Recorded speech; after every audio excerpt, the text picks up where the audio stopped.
നമ്മുടെ ഫാദർ ദാരിമി ഒരു മുൻധാരണയും വെച്ച് ഖുർആൻ അങ്ങോട്ട് പഠിച്ചു. ഞാൻ പറഞ്ഞല്ലോ, ഖുർആൻ പഠിച്ചിട്ട് പഴച്ചു പോയതൊന്നുമല്ല ഇയാൾ മറ്റു ചില താല്പര്യങ്ങൾ കൊണ്ട് പോയതാണ്. അങ്ങനെ ആരാണ് മുഹമ്മദ്, ആരാണ് റസൂല്, ആരാണ് അള്ളാഹു എന്നൊക്കെ അയാൾ ഇങ്ങോട്ട് പഠിച്ചപ്പോ അയാൾക്കൊരു വലിയ ഇൽമ് കിട്ടി, ഒരു രസകരമായ ഇൽമ്. നിങ്ങളൊന്ന് കേൾക്കും. ഞാൻ ഖുർആൻ തുറന്ന് വായിക്കാൻ തുടങ്ങി. ഖുർആനിനകത്ത് 114 അധ്യായങ്ങളുണ്ട്. ഒന്നുറക്കെ പറഞ്ഞ് എത്ര അധ്യായങ്ങൾ? 6666 വാക്യങ്ങളുണ്ട്. എത്ര വാക്യങ്ങൾ?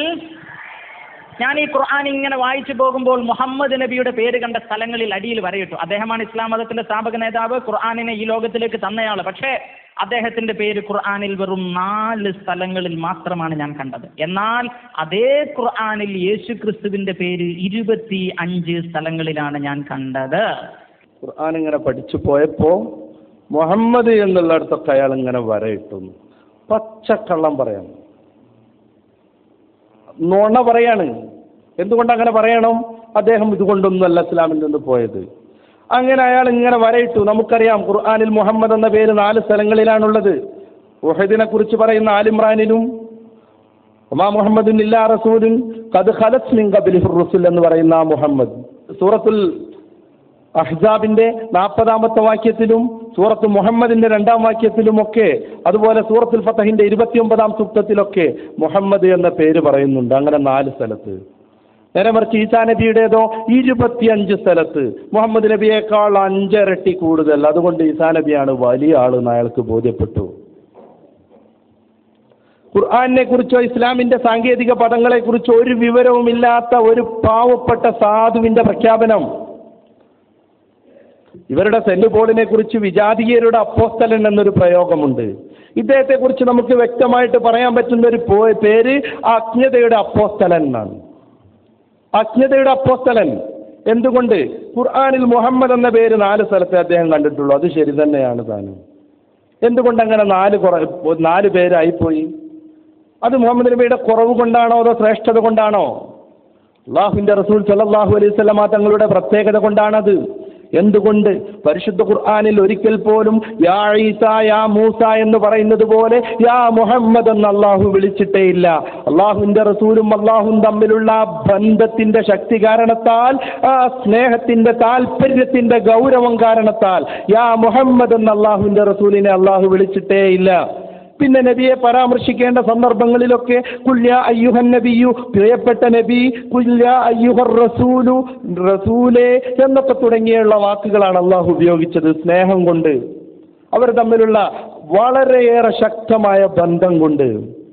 അത് കാരണമായാണ് കുറേയൊക്കെ മുഹമ്മദ് പറയാതെ പോയത്. ഒന്ന്. രണ്ടാമതായിക്കൊണ്ട് അള്ളാന്റെ റസൂലിന്റെ മുഹമ്മദ് പറഞ്ഞിട്ടില്ലെങ്കിലും ഹാമീൻ, ത്വാഹ, മുസ്സമ്മിൽ പോലെയുള്ള വിവിധങ്ങളായ പേരുകൾ ഖുർആനിലുണ്ട്. സൂറത്തു സഫിന്റെ 6-ാമത് വാക്യത്തിൽ ഈസാ നബി അലൈഹിസ്സലാത്തു വസ്സലാം അള്ളാഹുവിന്റെ റസൂലിന്റെ പേര് പറയുന്നത് വഇദ് ഖാല ഈസ ഇബ്നു മറിയം എന്ന് തുടങ്ങുന്ന സൂക്തത്തിൽ മുസദ്ദിഖൻ ലിമാ ബൈന യദയ്യ മിനത് തൗറാത്ത് വമുബശ്ശിറൻ ബിറസൂലിൻ യഅതി മിൻ ബഅദി ഇസ്മുഹു അഹ്മദ്. അഹ്മദ് എന്ന് പേരുള്ള ഒരു പ്രവാചകൻ പിൽക്കാലത്ത് വരാനുണ്ട്. അവിടെ നബിയെക്കുറിച്ച് അഹ്മദ് എന്നാണ് പ്രയോഗിച്ചത്. ഇങ്ങനെ നോക്കുമ്പോൾ മുഹമ്മദ് നബിയെക്കുറിച്ച് വ്യത്യസ്തങ്ങളായ പേരുകൾ ധാരാളം ഈ ഖുർആനിൽ കാണാം. അതിന്റെ പുറമെ നാം മനസ്സിലാക്കേണ്ടത് ഈസാ നബി അലൈഹി സ്വലാം അള്ളാഹുവിന്റെ റസൂലിന്റെ 1.5 സഹസ്രാബ്ദം മുന്നേ ജീവിച്ചു പോയ ഒരാളാണ്. അദ്ദേഹത്തെ കുറിച്ച് വ്യക്തമായി പലപ്പോഴും ഉദാഹരണ സഹിതം നബി സല്ലല്ലാഹു അലൈഹി വസല്ലമ തങ്ങൾക്ക് പറഞ്ഞു കൊടുക്കേണ്ട ആവശ്യമുണ്ടായിട്ടുണ്ട്. എന്തുകൊണ്ട്? അദ്ദേഹത്തെ ദൈവമാക്കുന്ന ഒരാളുകൾ അന്നുണ്ടായിരുന്നു. ഈസാ നബി ഒരിക്കലും ദൈവമല്ലെന്ന് അവരോട് നബി തങ്ങൾക്ക് പറഞ്ഞു കൊടുക്കേണ്ടതായി വന്നു. അതേപ്രകാരം ഈസാ നബി ആരാണെന്നത് പലപ്പോഴായി അള്ളാഹുവിന്റെ റസൂലിന്റെ പ്രബോധക സമൂഹത്തിന് നബിക്ക് പറഞ്ഞു കൊടുക്കേണ്ടി വന്നു. അപ്പോഴൊക്കെ ഈസാ നബി അലൈഹി സ്വലാത്തു വസ്സലാമിന്റെ പേര് പരാമർശിച്ചു. നേരെ മറിച്ച് അവരുടെ ഇടയിൽ തന്നെ ജീവിക്കുന്ന മുഹമ്മദ് നബി സല്ലല്ലാഹു അലൈഹി വസല്ലമ തങ്ങളെക്കുറിച്ച് കുറേ പോരിശ പറയേണ്ട കാര്യം വന്നില്ല. എന്തുകൊണ്ട്? 40 വർഷം അവർക്കിടയിൽ ജീവിക്കുകയും അവസാനം ഇസ്ലാമിന്റെ പ്രവാചകനായി വന്ന സന്ദർഭത്തിൽ ഒരു മലയുടെ മുകളിൽ കയറിക്കൊണ്ട് ഈ മലക്കപ്പുറത്ത് നിന്ന് സർവായുധ വിഭൂഷിതരായ ഒരു സൈന്യം നിങ്ങൾ ആക്രമിക്കാൻ തെളിയിക്കാൻ വരുന്നുവെന്ന് ഈ മുഹമ്മദ് പറഞ്ഞാൽ നിങ്ങൾ വിശ്വസിക്കുമോ എന്ന് അള്ളാഹുവിന്റെ പ്രവാചകർ സല്ലല്ലാഹു അലൈഹി വസല്ലം ആ ജനസഞ്ചയത്തോട് ചോദിച്ചപ്പോൾ ബലാ മുഹമ്മദ് അൻതൽ അമീൻ, അതേ മുഹമ്മദേ നീ അല്ലമീനാണ്, വിശ്വസ്തനാണ് എന്ന സമൂഹം ഉറക്കെ പറഞ്ഞത് നമുക്ക് കാണാം, ചരിത്രത്തിൽ കാണാം. എന്തുകൊണ്ട്? അള്ളാഹുവിന്റെ റസൂലിനെ കൃത്യമായി വ്യക്തമായി അവർക്കറിയാമായിരുന്നു. 40 വർഷം നിങ്ങൾക്കിടയിലല്ലേ ഞാൻ ജീവിച്ചത്, എന്തുകൊണ്ട് നിങ്ങൾ ചിന്തിക്കുന്നില്ല എന്ന് പരിശുദ്ധ ഖുർആനിലൂടെ അള്ളാഹുവിന്റെ റസൂൽ ചോദിക്കുന്നുണ്ട്. ഇങ്ങനെ വ്യക്തമായൊരു പ്രവാചകനെ കുറിച്ച് കുറെ കഥ പറയേണ്ട കാര്യം അവിടെ വരുന്നില്ല. ഇതുകൊണ്ടൊക്കെയാണ് അള്ളാഹുവിന്റെ റസൂലിന്റെ പേര് പരിശുദ്ധ ഖുർആനിൽ മുഹമ്മദ് എന്ന പേര് കുറഞ്ഞു പോയത്. നമ്മുടെ ഫാദറിന് അതുകൊണ്ട് ഏറ്റവും വലിയ ആള് യേശുവാണെന്ന് മനസ്സിലായി. ഫാദർ കുറച്ചുകൂടി പഠിക്കണമായിരുന്നു.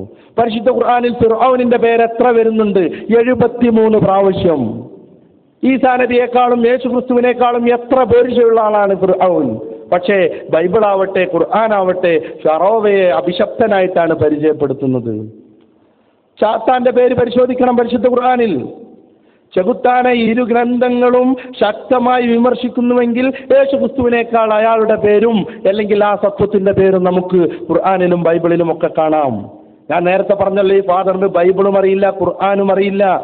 ഫാദർ സുലൈമാൻ ആവട്ടെ, ഫാദർ അബ്ദുൽ വഹാബ് ആവട്ടെ, ഫാദർ മുഹമ്മദ് അലി ആവട്ടെ, മറ്റിതര ഫാദർമാരാവട്ടെ, എല്ലാവരെയും വളരെ ശക്തമായ ഭാഷയിൽ മുസ്ലിങ്ങൾക്ക് വെല്ലുവിളിക്കാനുണ്ട്. മത്തായി, മാർക്കോസ്, ലൂക്കോസ്, യോഹന്നാൻ തുടങ്ങിയ 4 ബൈബിൾ സുവിശേഷങ്ങളിൽ ഒരു സ്ഥലത്ത് പോലും യഹോവ എന്ന ദൈവത്തിന്റെ പേര് കാണാനില്ല. നേരെ മറിച്ച് സാത്താന്റെ പേര് എത്രയിടത്ത് കാണുന്നു. ഫാദർ സുലൈമാന് തെളിയിക്കാൻ പറ്റുമോ?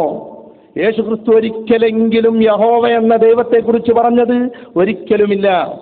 അദ്ദേഹത്തിന്റെ ദൈവമാകുന്ന യഹോവയെ കുറിച്ച് ആ പേരൊരിക്കലെങ്കിലും യേശു ക്രിസ്തു പ്രഖ്യാപിച്ചത് ഈ ഫാദർ സുലൈമാന് തെളിയിക്കാൻ പറ്റുമോ? ഒരിക്കലുമില്ല.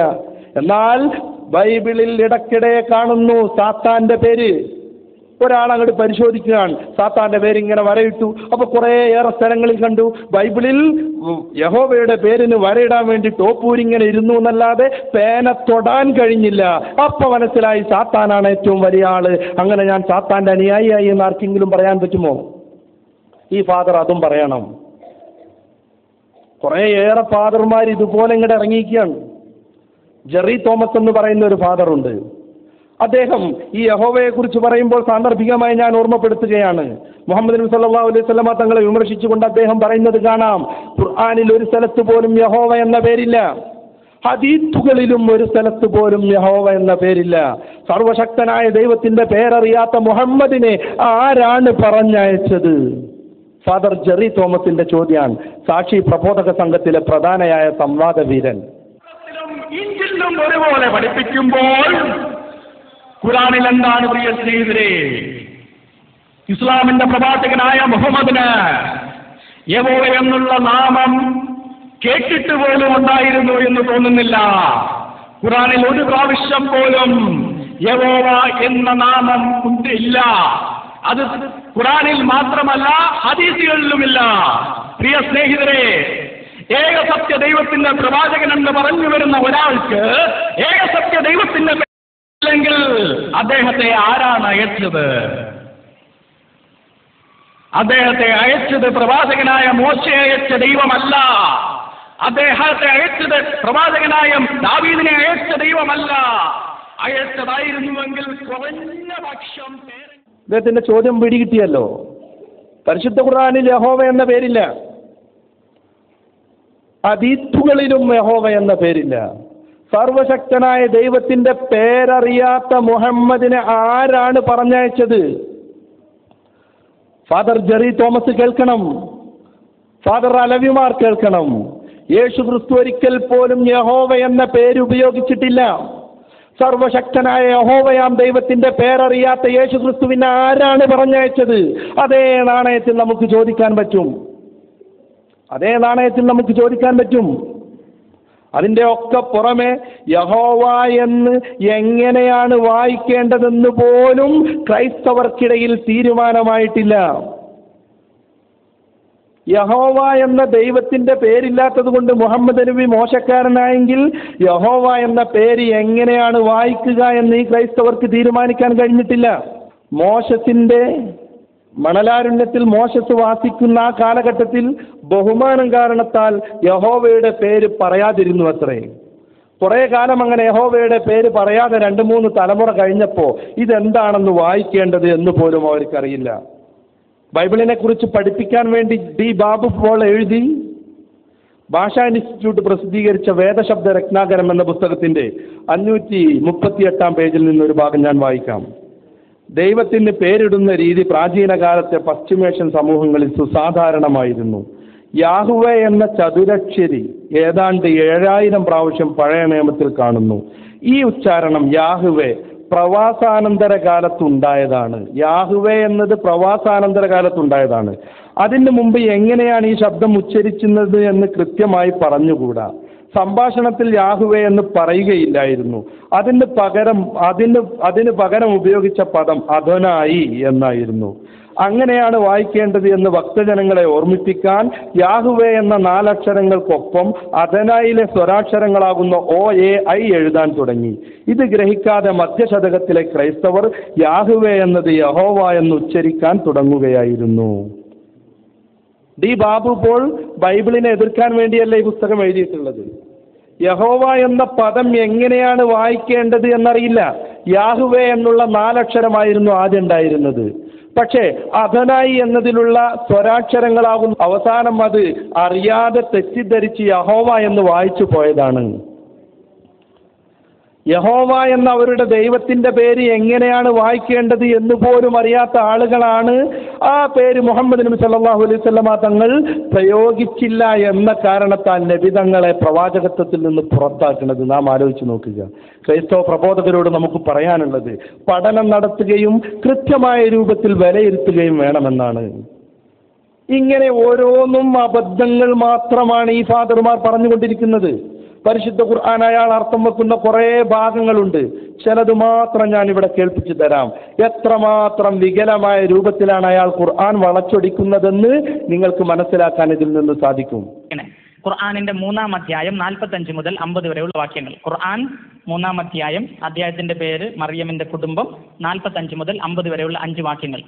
وَإِذْ قَالَتِ الْمَلَائِكَةُ يَا مَرْيَمُ ജിബ്രീൽ മലക്ക് മറിയത്തോട് പറഞ്ഞു. ജിബ്രീൽ മലക്ക് എന്ന് പറഞ്ഞാൽ ഗബ്രയേൽ മാലാഖ മറിയത്തോട് പറഞ്ഞു, ഇന്നല്ലാഹ യുബശ്ശിറുകി ബികലിമത്തിൻ മിൻഹു ഇസ്മുഹുൽ മസീഹ് ഈസ ഇബ്നു മറിയം. മറിയമേ, അള്ളാഹു അവന്റെ വചനത്തെയും ആത്മാവിനെയും നിന്റെ ഉദരത്തിൽ വിടുമ്പോൾ നീ ഗർഭം ധരിച്ചൊരു കുഞ്ഞിനെ പ്രസവിക്കും. ഈസൽ മസീഹ് എന്ന് പേരിടണം. എന്ന് പറഞ്ഞാൽ ഈശോ മിശിഹ എന്നർത്ഥം. إذا قضى أمرا فإنما يقول له كن فيكون. മറിയം പ്രാർത്ഥിച്ചു, ഇതാ കർത്താവിന്റെ ദാസി, അങ്ങയുടെ ഹിതമെന്നിൽ നടക്കട്ടെ എന്ന്. അപ്പോൾ ദൈവാത്മാവിനാലും ദൈവവചനത്താലും മറിയം ഗർഭിണിയായി എന്ന് വിശുദ്ധ ഖുർആൻ.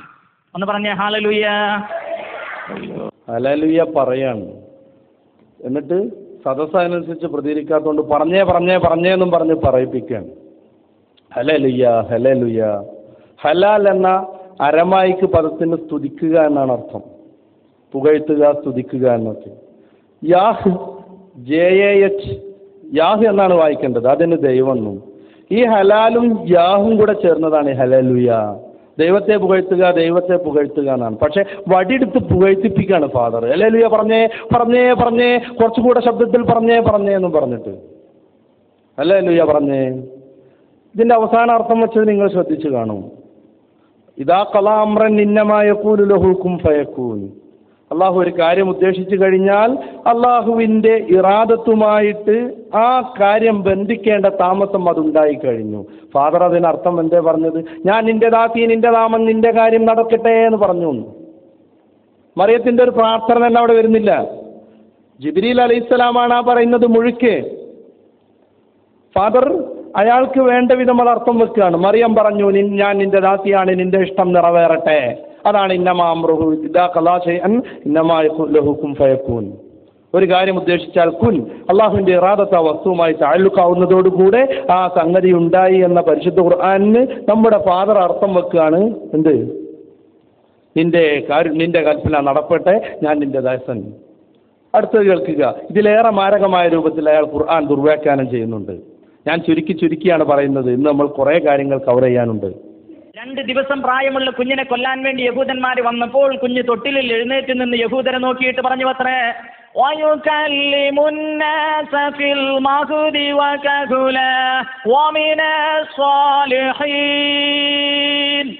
ഓ യഹൂദ ജനങ്ങളെ, ഞാൻ വ്യഭിചാരത്തിൽ നിന്ന് ജനിച്ചവനല്ല, പ്രത്യുത ദൈവത്തിൽ നിന്ന് വന്നവനാകുന്നു.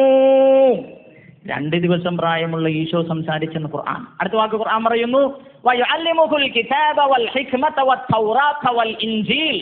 യേശുവിന് തൗറാത്ത് എന്നും ജബൂർ എന്നും ഇൻജീൽ എന്നും പേരുള്ള 3 പുസ്തകങ്ങളെ അള്ളാഹു സമ്മാനിച്ചു. തൗറാത്ത് എന്ന് പറഞ്ഞാൽ ബൈബിളിലെ ആദ്യത്തെ 5 പുസ്തകങ്ങൾ തോറ.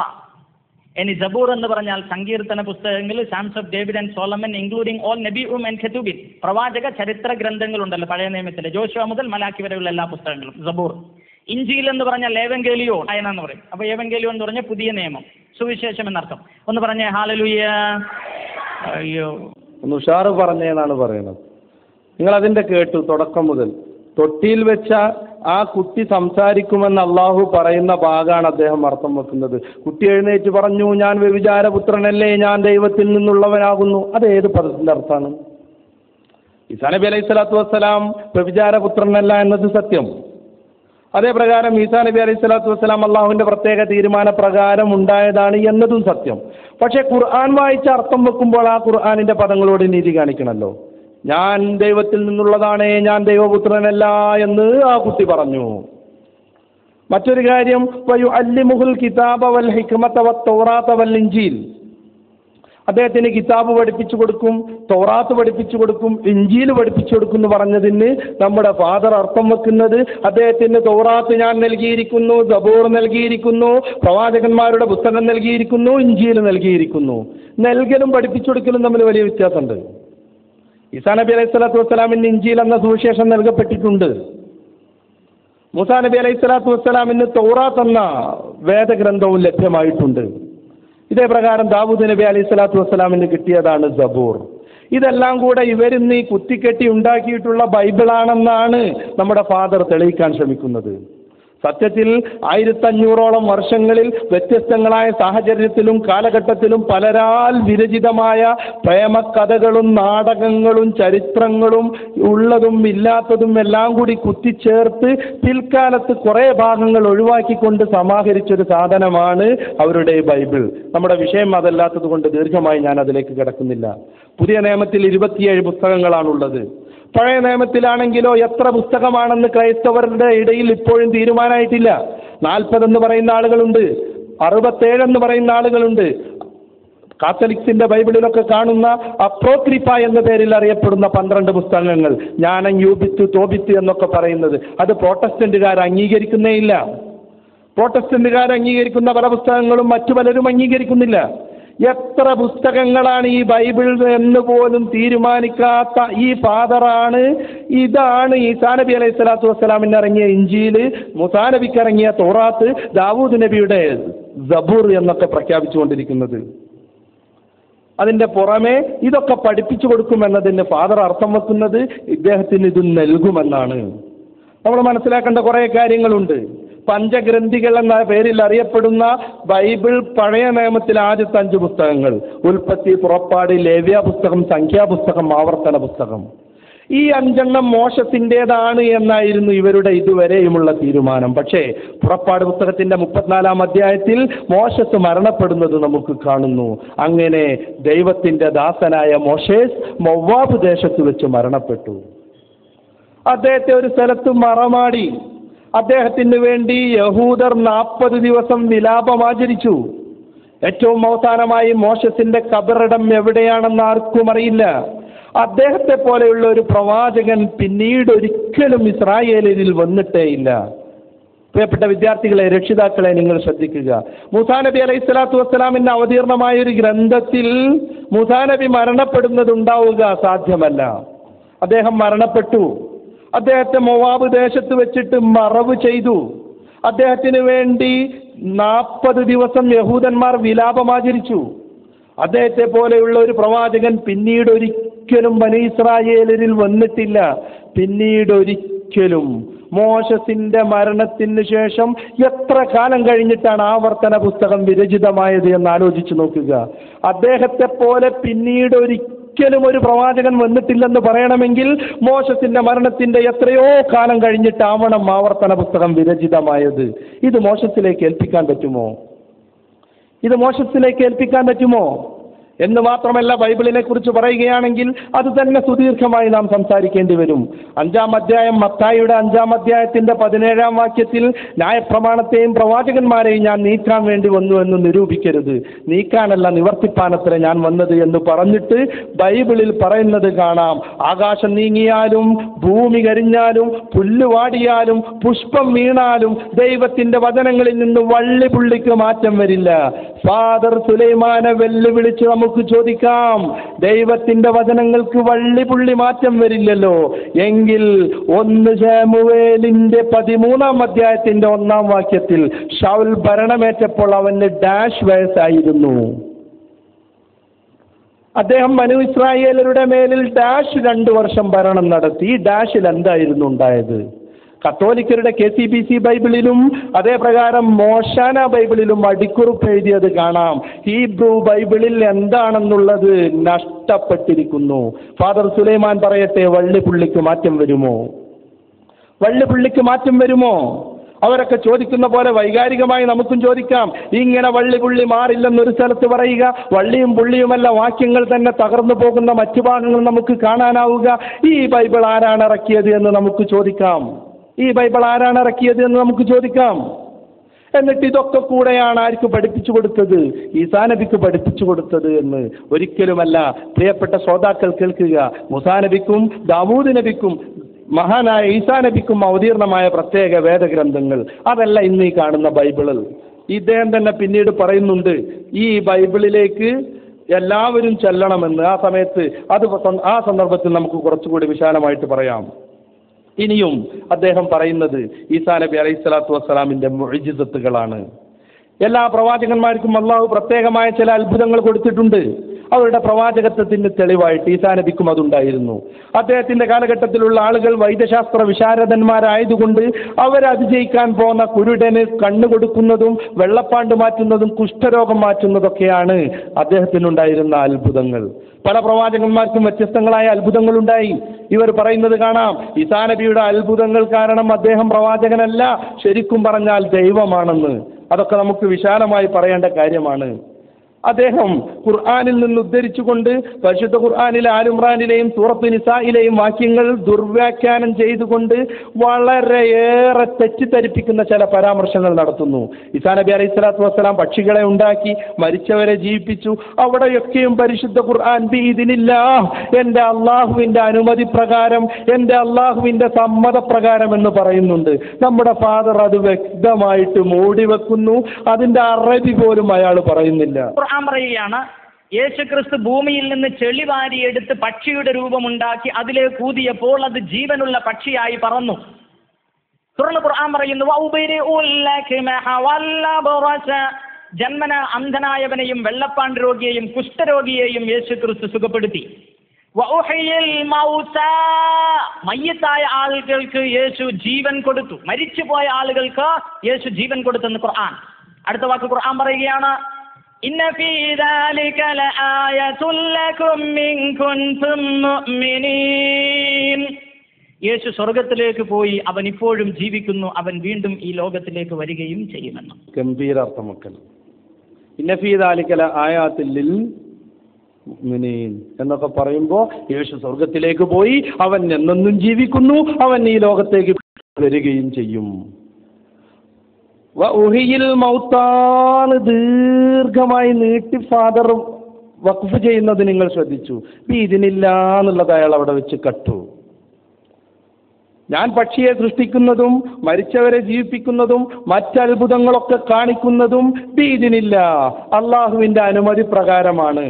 അള്ളാഹുവിന്റെ അനുമതി പ്രകാരമാണ്. ഈസാ നബി അലൈഹിസ്സലാത്തു വസ്സലാം പറയുന്നതായി പരിശുദ്ധ ഖുർആനിൽ വ്യക്തമായിട്ട് പറയുന്ന ആ ഭാഗം ഫാദർ അദ്ദേഹത്തിന്റെ സൗകര്യത്തിന് വേണ്ടി കട്ടുവെച്ചു. അദ്ദേഹത്തിന്റെ സൗകര്യത്തിന് വേണ്ടി അയാൾ കട്ടുവെച്ചു. എന്തൊക്കെയാണ് ബൈബിളിൽ യേശുക്രിസ്തുവിന്റെ അത്ഭുതത്തെക്കുറിച്ച് പറയുന്നത്? അതൊരു രസകരമായ ഭാഗമാണ്. പരിശുദ്ധ ഖുർആനിൽ യേശുക്രിസ്തു ആദ്യമായി ചെയ്ത അത്ഭുതമായിട്ട് പറയുന്നത് തൊട്ടിയിൽ കടന്ന് സംസാരിച്ചു എന്നാണ്. എന്നാൽ ബൈബിളിൽ പറയുന്നതോ, യോഹന്നാന്റെ സുവിശേഷത്തിന്റെ 2-ാം അധ്യായത്തിൽ കാനായിലെ കല്യാണ വിരുന്നിൽ വെച്ച് 8 ഭരണിയിലെ പച്ചവെള്ളം മദ്യമാക്കിക്കൊണ്ട് ജനങ്ങളെ ഉന്മത്തരാക്കി എന്നാണ്. അത്ഭുതം.